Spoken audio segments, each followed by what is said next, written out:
प्राचीन समय की बात है। एक समुद्र के किनारे एक गुरु अपना आश्रम बनाकर रहा करते थे।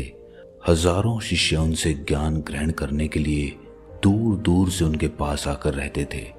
गुरु का ज्ञान देने का तरीका भी बड़ा ही अनूठा था। शुरुआत में वो अपने शिष्यों को उपदेशों के माध्यम से ज्ञान देते थे। उसके बाद वो अपने शिष्यों को उस ज्ञान का अनुसरण करने के लिए कहते थे। उस ज्ञान को अपने व्यवहारिक जीवन में उतारने को कहते थे। एक बार उस आश्रम में एक सम्राट अपने बेटे को लेकर पहुंचा।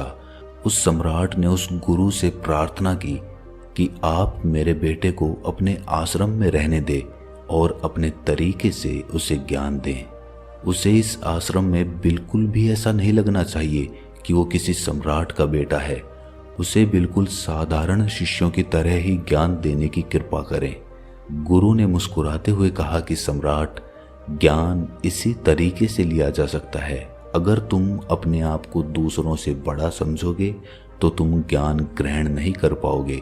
अगर तुम्हें ज्ञान ग्रहण करना है तो तुम्हें दूसरों की तरह अपने आप को साधारण समझना होगा।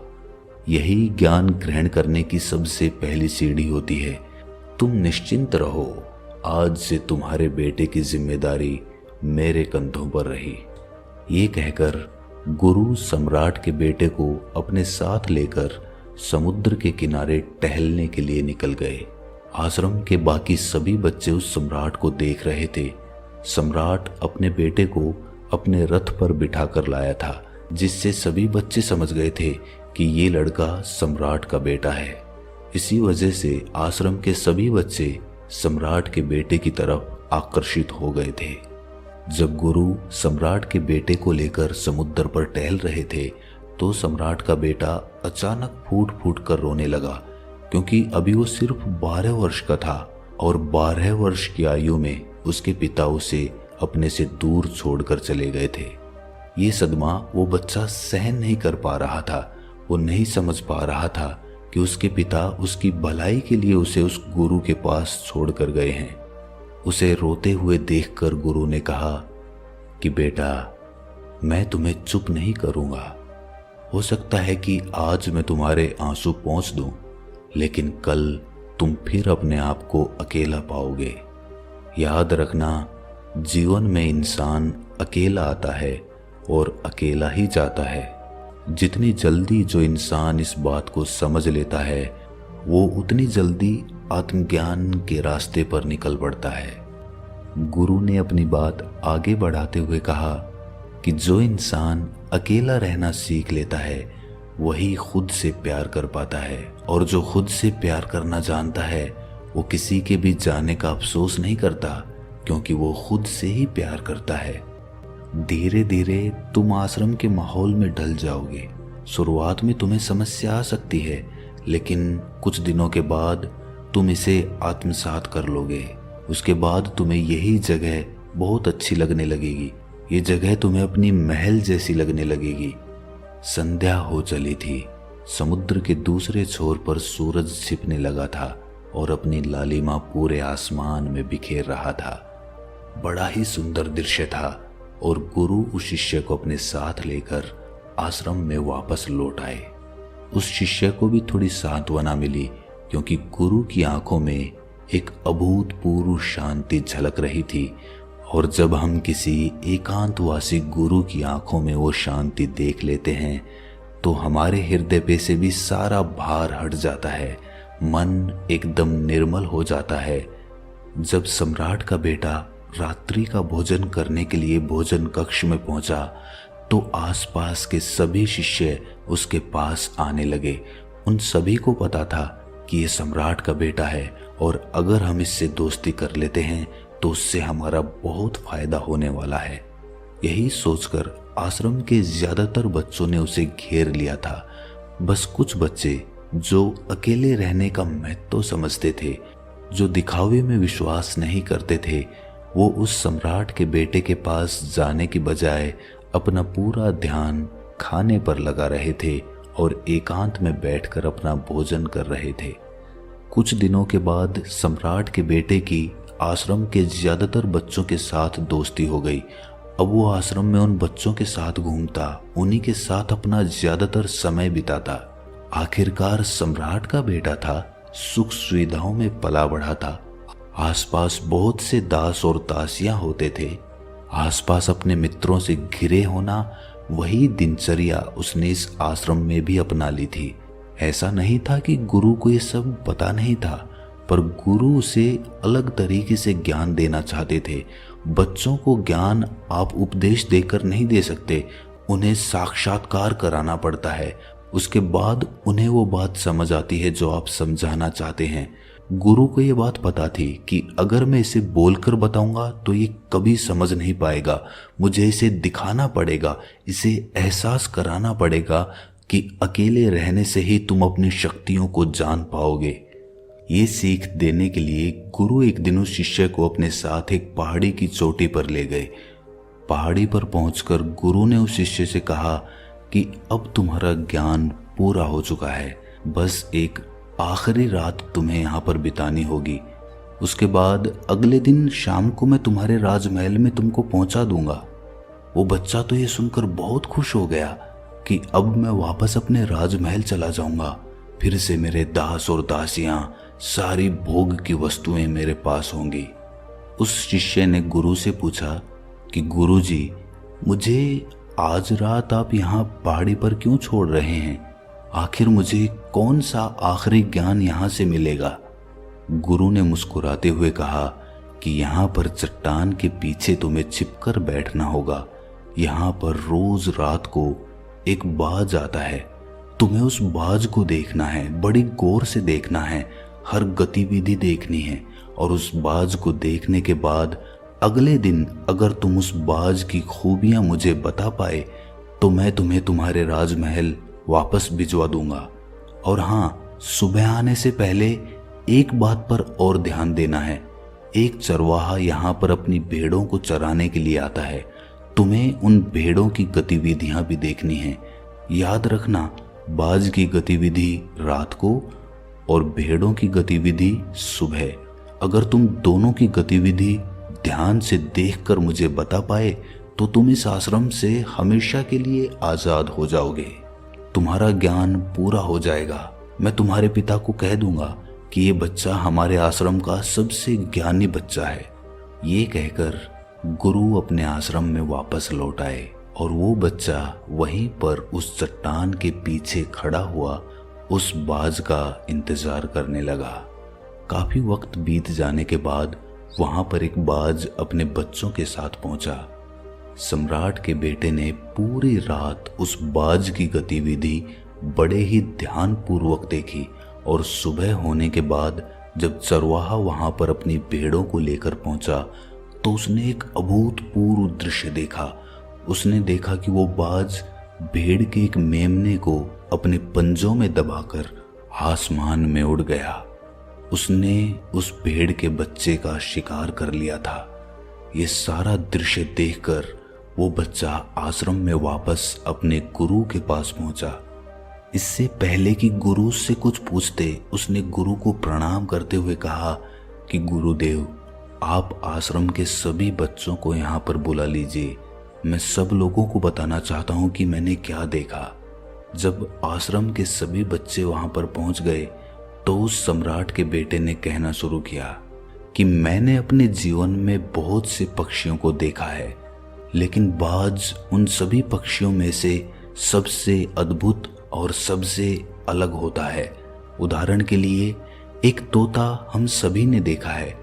तोता बोलता तो बहुत है लेकिन कभी ऊंचा नहीं उड़ पाता, लेकिन एक बाज जो कि हर समय शांत रहता है, वो आकाश को भी छू सकता है। उसमें आकाश को भी छू लेने का सामर्थ्य होता है। जब भी एक बाज अपने शिकार को निश्चित कर लेता है तो वो उसी शिकार पर अपनी नजरें गड़ाए रहता है, चाहे वो कितनी भी ऊंचाई पर क्यों ना हो, चाहे कितना भी बड़ा तूफान क्यों ना आ जाए, लेकिन उसकी नजर हमेशा अपने लक्ष्य पर स्थिर रहती है। आज सुबह जिस बाज को मैंने देखा उसने हर भेड़ को अपना शिकार नहीं बनाया, बल्कि उस भेड़ों के झुंड में से उसने उस भेड़ के मेमने को अपना शिकार बनाया।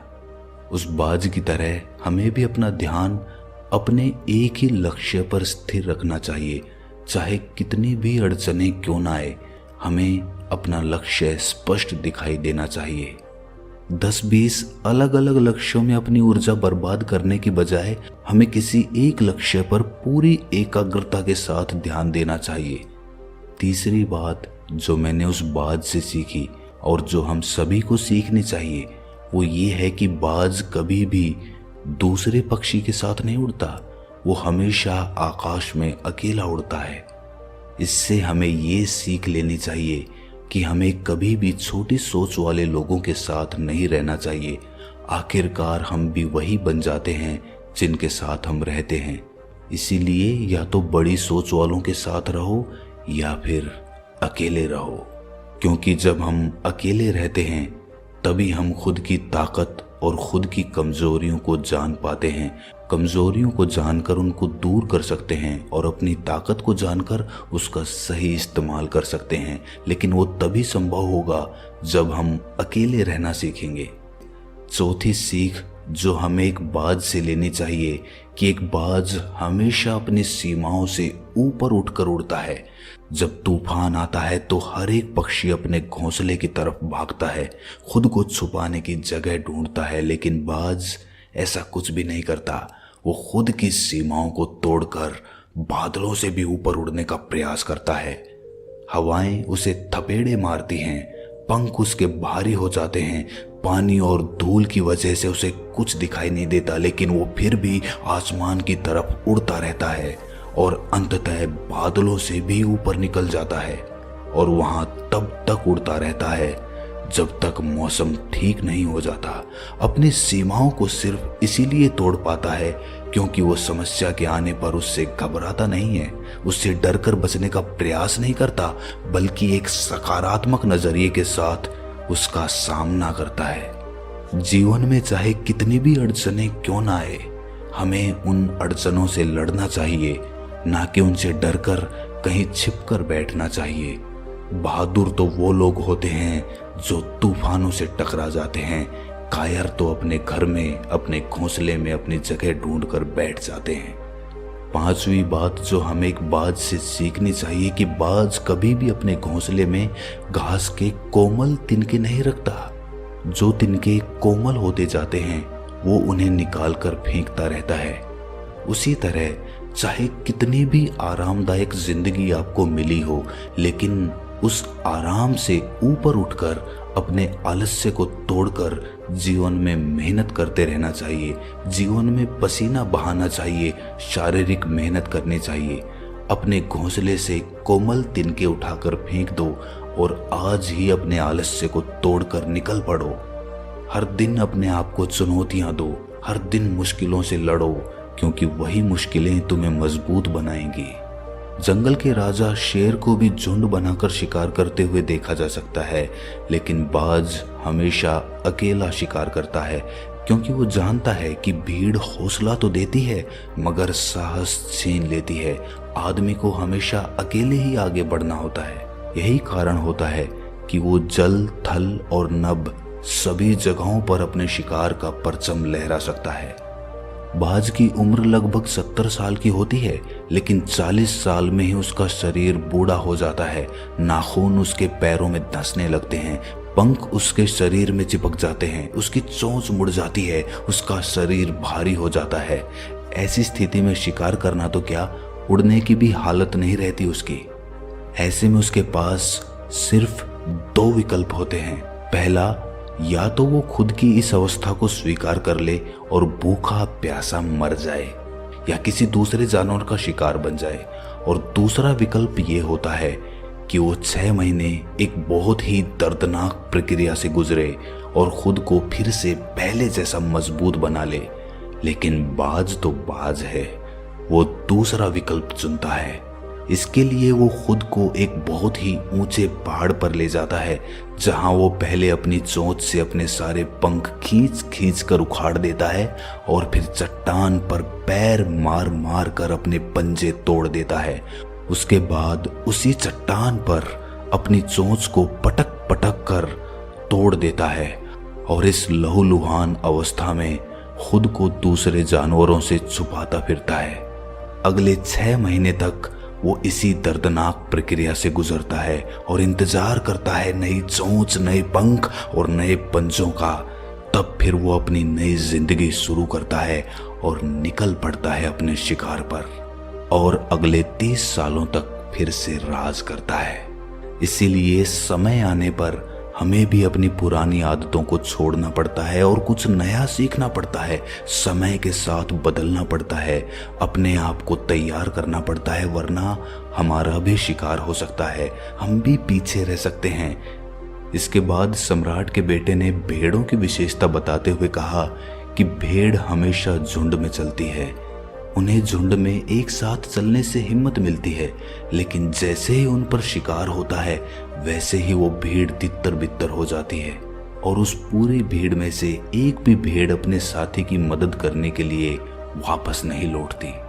इससे हमें ये सीख मिलती है कि हमारे साथ कितने भी लोग खड़े हों, किसी पर भी यकीन नहीं करना। यकीन करना तो खुद पर करना, क्योंकि बुरा समय आने पर वो भीड़ कब तितर बितर हो जाएगी आपको पता ही नहीं चलेगा। गुरु को प्रणाम करते हुए सम्राट के बेटे ने अपने गुरु से कहा कि गुरुदेव, अगर मुझसे कोई सीख रह गई हो तो कृपा करके आप बताने की कृपा करें। गुरु ने सभी बच्चों को संबोधित करते हुए कहा कि ये सभी बातें जो अभी इस बच्चे ने बताई है सब सही है, लेकिन ये सारी खूबियां आप लोगों में तभी पैदा हो पाएगी जब आप अकेले रहने का अभ्यास करेंगे। आपने देखा होगा कि बाज कभी भी किसी दूसरे पक्षी के साथ नहीं रहता, ना ही किसी के साथ अपनी जोड़ी बनाता। वो आसमान में अकेला उड़ता है और अकेला उड़ने की वजह से वो अपनी ताकत और अपनी कमजोरियों को जान पाता है। इसके बाद गुरु ने अपनी बात खत्म करते हुए कहा कि मैं आज रात इस सम्राट के बेटे को इसके राजमहल में छोड़ने के लिए जा रहा हूँ, क्योंकि इसकी सीख यहाँ पर पूरी हो गई है। और ये कहकर गुरु उस सम्राट के बेटे का हाथ पकड़कर राजमहल की तरफ रवाना हो गए और बाकी के सभी बच्चे उन्हें पीछे से जाते हुए देखते रहे। तो दोस्तों, कैसी लगी ये कहानी आपको कमेंट सेक्शन में ज़रूर बताना, और अच्छी लगी हो तो इस चैनल को सब्सक्राइब करके नोटिफिकेशन बेल को ज़रूर प्रेस कर देना। तो मिलते हैं अगली कहानी में, तब तक के लिए अपना ख्याल रखें।